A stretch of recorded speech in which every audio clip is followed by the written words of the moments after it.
Hello, everyone. Welcome back to What's Up Wednesday. My name is Rachel, and I'm on the client success team here at Early Learning Ventures. And today I'm joined by Jill Bienenstock, Director of Education, alongside her husband Adam at their company Bienenstock Natural Playgrounds. Welcome, Jill. Thank you so much for joining us today. Thank you, Rachel. It's really exciting to be here. I love that I'm sharing information about outdoor play and our company and how to make it work in any playground, how to make that outdoor natural play work. So thank you for having me. It's exciting. Thank you. Yeah, thank you so much. We're really excited to have you here today and to get to learn more. Before we get started, I just want to say thank you so much to everybody who is joining us live today, or if you're watching the recorded episode as well. Thank you so much for being here. If you have not heard of Early Learning Ventures before, we are a 501c3 nonprofit based out of Colorado, and our mission is to expand access to quality and affordable childcare. So I have links in the description of this video that will take you to our main website where you can learn more about us as well as our various resources offered and access this full What's Up Wednesday playlist in case you've missed any of our past episodes. But because we are live today, if you have any questions that come up while we're chatting, feel free to put them in the comments or pop in and say hello. It's always fun to see familiar faces, or sorry, names. I guess I can't see your faces. See familiar names popping up in the comments. You can say hello or maybe let us know where you're watching from. All right, so let's get started. Jill, can you start us off by telling us a little bit about your role at Bienenstock? Sure. I'm the Director of Education at Bienenstock Natural Playgrounds. Our education department is small but mighty. We have 3 of us, and we're all early childhood educators, and we're all very passionate about nature play, getting outside, using the outdoors as another learning environment. And we do this in a variety of ways. So first of all, as I said, I'm an early childhood educator, and I've been teaching, I think, since the 90s with kids in some way.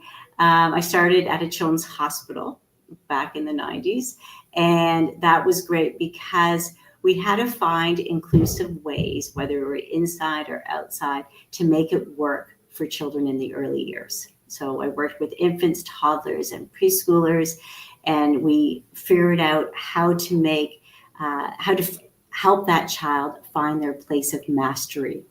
And we found that outdoors was always that much easier because of the benefits that the outdoors provides. That's the movement, the sensory input, the risk assessing. It was just more open-ended. And so when I started this with my husband, who is an American, I'm Canadian, my husband's American, and so we work in the US and we work in Canada. I'm located in the Canadian side of things, but our office in Colorado is in Colorado Springs now. So that's really exciting. And we were actually at the Rocky Mountain Early Childhood Conference last week, delivering our workshops. So, but I'll get to that workshop delivery in a minute. So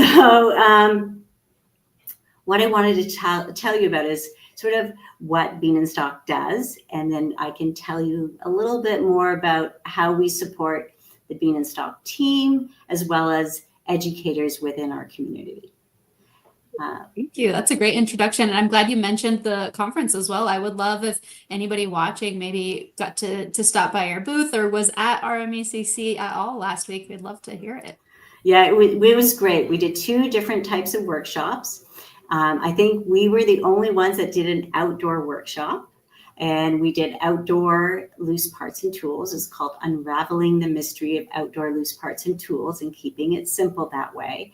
And people got to play, which was really fun. And then the second one was indoors, but still hands-on, and it was about renovating your sand area. So making the most out of your sand area and how to what to do when you actually want to change it and renovate it, all from an education perspective. So what our natural playgrounds are is that we add a lot of natural features. We add more sensory input. We add big sand areas, maybe topography change. Our components are all natural, open-ended, suggestive. And our focus is on creating different opportunities for kids. There's fine motor opportunities, gross motor, creative, dramatic, sensory, and these are all put into our playgrounds. And so really the focus is on promoting child-led play and support and helping kids find their place of mastery out on the playgrounds. We do this for the early years. We do this for communities. We do it for city parks, hospitals, museums, school boards. But I find that the most challenging part of doing a playground is for the early years because the range of development is so big. So a playground for infants or infants and toddlers will be very different than a preschool playground or even a kindergarten playground. So we want to make sure that we get healthy challenges and that success for kids and that place of mastery that I was talking about. So the education team has sort of two main objectives. One, to support all our departments at Bienenstock, and the other one is to support educators that work with young children, and so kids in the early years and in kindergarten. So in all our departments at Bienenstock, we have a design department.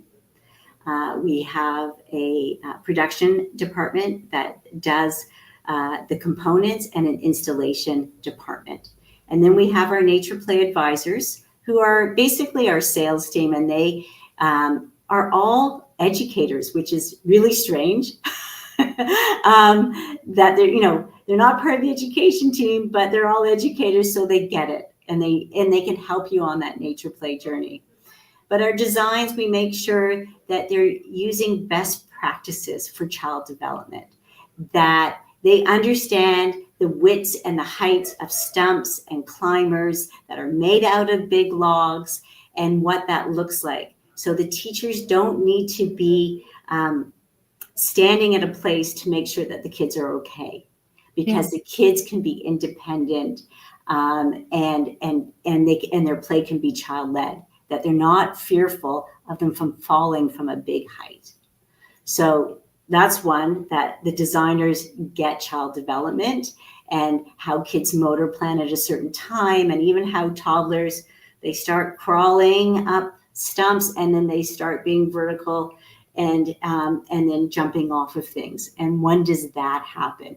When does cruising to climbing when they're infants, transition, and what opportunities do we provide on those playgrounds?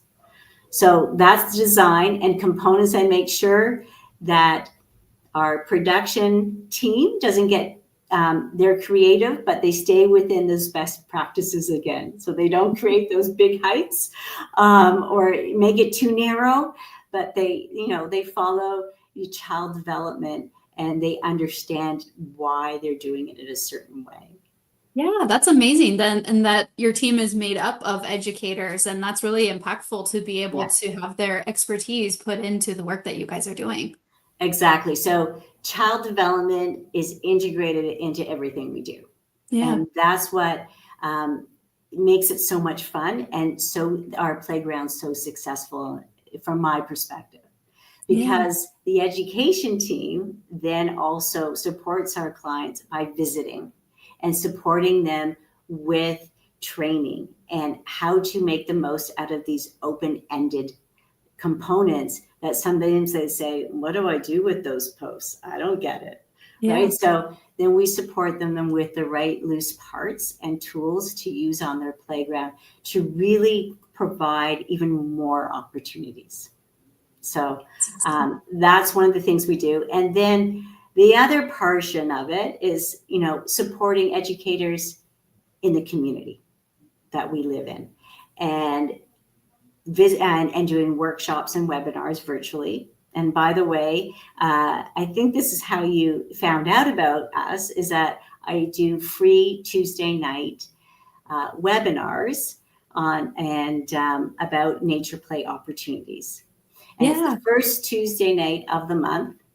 I think this year we've done winter nature play. We've done tapping your trees to make maple syrup. We've also had guest speakers.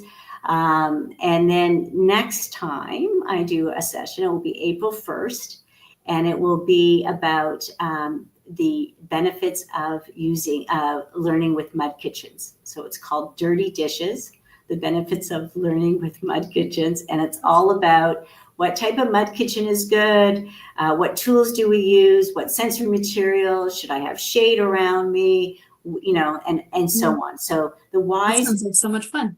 Yeah, and the practicalities. So there'll be lots of pictures and lots of videos of how that works.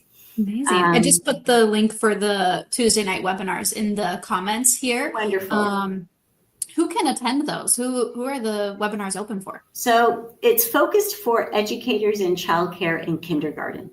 If you're in the primary grades, you're welcome to come, because I'm sure you can adapt, some of the learning to your curriculum and how you want to deliver it. Because it can be expanded, especially, when you're looking at mud kitchens, and maybe you're going to have a cook-off with your older kids. Maybe they're going to write their recipes down. Maybe they're going to have a mud kitchen challenge, and you're going to provide measurements that the kids need to hit for the older grades, fractions and measuring, and all those things that go into it. And what is their creativity, and how are they going to present it? So not so much for the early years in that way, but it's a little bit more open-ended. But the elementary teachers can also be part of it as well. Yeah, I think that's still an amazing learning opportunity. And a lot of the programs that we work with are also serving school-age children. So that there definitely could be a lot of takeaways from there. Yes, exactly. And perfect timing. It's almost, the month's flying by. We're almost at April 1st already. That's right. And everything's thawing. Where I am in Ontario, the snow is melting and mud season is upon us. So it's good. Yeah. Those are some of the webinars and the workshops that we do. We do in-person workshops, which are wonderful. And it's nice to be able to chat with educators. We do at their location, which is really nice, because then we can give them some helpful hints on how to put that delivery into place when we see their outdoor space. We go to conferences as well, and that's lots of fun, as you know, at the Rocky Mountain RMECC. But our most favorite type of training is our mentorship training, and that's where the education team gets in a van filled with loose parts and tools, and it's packed, and we take it to your playground and we set it up with about 4 to 5 different provocations to support child-led play. And then the kids come out with the teachers, so it's during regular outdoor time. It's going with your schedule, and the kids play, and we support them with showing them some of the new tools and how to use them. And then we step back and tune in, which is an Angela Hanscom sort of phrase, step back and tune in. And so we do, and we tune in to what the kids are doing, and we may support them further along the way, or just step back and let the child-led play go. And then when we step back with the educators, we're talking about what's happening, how the learning is happening, the differences they see when more opportunities are put out there, and the social skills and the risk assessing that's happening. Often we call it providing opportunities for children to risk assess when they're outside, versus calling it risky play, especially for parents, because when we say it's risk assessing, then we're teaching them how to figure out what's okay for them. So we do all this with the educators, and there's lots of takeaways, because when all the educators at your center figure out, get the information all at the same time, they actually can implement it without having to try to convince their educators to do something, their colleagues to do something. So when you go to a conference, you take away all this good information, which is great, but then you're often trying to convince your colleagues to do the same things. And sometimes you have to relay that to your team. and sometimes they get lost in translation and they say, we're not doing that. So that's too risky, or I don't feel comfortable. But when they see the kids participating and doing it, they go, wow, now I get it. And now I think we should, be buying those loose parts or doing something along those lines. Would you say that the educational experience or the educational focus is what sets Bienenstock apart from other natural playground companies? Yes, yeah, exactly. Because it's so intertwined, not just from the education team, but every department, everyone that you chat with, whether it's your designer that's facilitating the design and working with you, they understand the reasons why they're doing it in a certain way.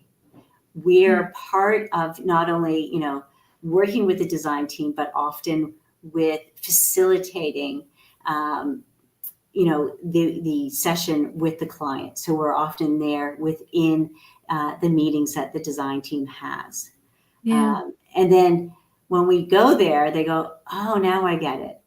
So it sort of comes full circle, right? So it starts off with design, then it goes to the components and making sure that the components are the right size and heights.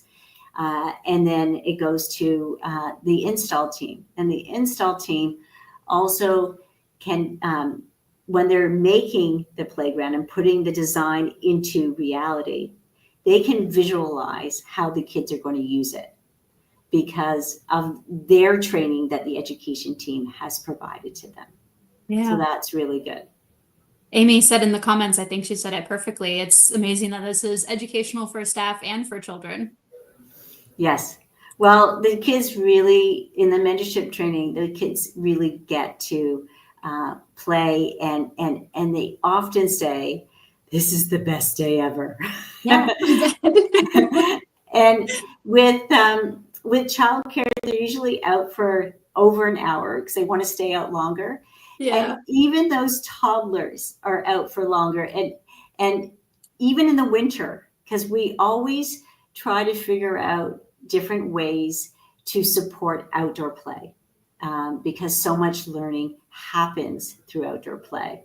And so whether it's providing a rain suit, when we go, we have a set of rain suits for childcare and kindergarten programs, or providing mitten tricks to keep their mittens on, especially for those toddlers. When you get their mittens on and that thumb goes in the thumb place at the beginning, but by the time they go outside because they waited 5-10 minutes for their friends to get ready, that thumb has migrated over to their finger spot because often the mittens are too big or, they don't have the right ones. So we have tricks of the trade, which is on the landing page about, the proper outdoor gear at different seasons to support outdoor programming. Because no matter how good your programming is, and we've learned this the hard way, if the kids aren't comfortable in their, if they're too cold, if they're too hot, if they're too muddy, then they're going to most likely go inside earlier, especially with mitten wear. Their hands are too cold, doesn't matter, they're going in. It's not going to be comfortable. No, maybe not too muddy. I think they would prefer it, but I think the teachers would want to go in. Well, that's perfect. That kind of leads us to a question in the comments. Amy is wondering if you have an idea of how many programs you've worked with or what different states. So I think we've probably worked with about a dozen states over the years, whether it be in person or virtually. And most likely, if we've done a natural playground in your location, we go to visit. So we did big school in Illinois at Colleen Hoos, and we did some training with the teachers there.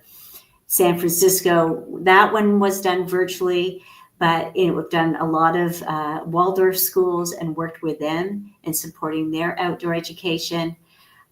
We dive deep into some of our workshops about the benefits. So we have our standard, the importance of outdoor and structured free play, but then we have one about promoting literacy. And how does outdoor and structured free play promote literacy and breaking down those skills? So when you're outside with your kids for long periods of time, you can tell parents, we're working on the foundations of reading and writing. So before they go into kindergarten, they're all set. So, Wow. So it is fun. And I know you've done some, oh, sorry. Yeah, go ahead. I know you guys have done some work in for the community in Colorado also. Can you Yes. tell us a little bit about that? Yeah, so there's lots of childcares that we've done work with. We've done lots of work with the cities, city playgrounds, 39th, First Creek, Westminster, Thorne, the Denver Museum. These are some of the big projects that come to mind. And then we've worked with Gregory Hill. We're working with Durango Dream Centers. So the list keeps growing and coming along. Yeah. So I know that Durango was at the conference, and they came to the session, and it was great for them because we do so many meetings online. Just be in person is wonderful. Yeah, I know. I feel the same way. That's why we love getting to be at the conferences, because so much of the work that we do these days is moved to being virtual. Online. Yes. Yeah. As this is. Yes, exactly. Wow. Well, this is so much great information, Jill. Thank you so much for sharing with us today. I wanted to have you share also, we were talking before we went live about the name Bienenstock. Can you tell us about that and your logo? Of course. So Bienenstock is is my husband's last name, and my father-in-law it was Hungarian. So he came from Budapest, and his last name, Bienenstock, or if you pronounce it in German, I might be butchering it a little bit, but it's Bienenstock. So Bienen in German means bee, and Stock or stalk means house, so beehive. So that's why in our logo we have that little bee coming out from the eye. We pronounce it Bienenstock. And it's just, it's great because it makes sense that our last name is Bienenstock, and we make natural playgrounds, and we promote, how to take advantage of what the outdoors provides. Thank you. I just thought that was really cute. I definitely wanted to make sure that we shared that. But do you have any final thoughts to share with us today? I know we've talked about a lot, and I've got some more links to add into the chat here. So. That would be great. So just as a little bit of summary, I wanted to touch upon outdoor loose parts that are very, very different from indoor loose parts. And there is a link to the outdoor loose parts in the landing page. And we generally look at loose parts in three different ways. There are loose parts for creating and building. There's like planks, milk crates, and stumps, even ratchet strapping to make slack lines and swings and so on. And then there's loose parts for transporting materials. So there's wheelbarrows, and we like to use farm grade buckets. So rubber buckets that don't crack in the winter from the freeze and thaw, and stainless steel buckets so they don't rust and they don't bend like the dollar store stuff does. But we do like dollar store stuff. We like using their stackable bowls because those are easy. And then we find that they're loose parts for manipulating whatever sensory material you have. And that could be shovels, rakes, brooms, trowels, mallets, spoons, scoops, all those things that you can easily find. And I get all of my materials from local hardware stores or a reputable hardware store, especially when you're looking at ratchet strapping between two posts or two trees. You want to make sure that they're not from the dollar store, that they have they're good quality, because that's not when you want them to break at all. And the last thing, really taking advantage of the outdoor space. No matter what space you have, loose parts and tools will make it really provide those different opportunities that children are craving. And we always look at our built environment or our programming in a very simple way. We always say that whatever your programming has, it should include the big three. And I coined the term the big three for these sessions because during the pandemic, I watched a lot of This Is Us. And they had the terminology, the big three in the show. But my big three is sort of three main ingredients that go into your programming or your built environment that the outdoors provides that the indoors just can't compete with. The first one is big body play. It provides movement and heavy work. The outdoors provides this easily, and let's take advantage of that because kids can't move around or provide that heavy work opportunity while they're inside as much. And then the second one is sensory rich input. And then it's because the outdoors naturally provides sensory input, whether it be the weather or the ground covering that you have, the dirt, the sand, the grass, the water, the snow, the ice, whatever it is, taking advantage of that. And the more senses that are involved for children, the more focus and attention they have, the more cognitively engaged they are. And that comes to my last one, which is problem solving. And you can problem solve inside, but the problem solving physically doesn't happen as much inside as it can happen outside. So we like to say children can problem solve and risk assess physically, socially, and cognitively really well outside. So when you have those three things in your built environment and in your programming, it becomes an inclusive activity for children, an inclusive environment. And that's what I love about the outside is taking advantage of those three things. And just one last thing is that our goal for Bienenstock is to connect 1 million kids to nature every day by 2030. And so I think we're a little over 500,000, which is really incredible. That's amazing. That is an incredible goal.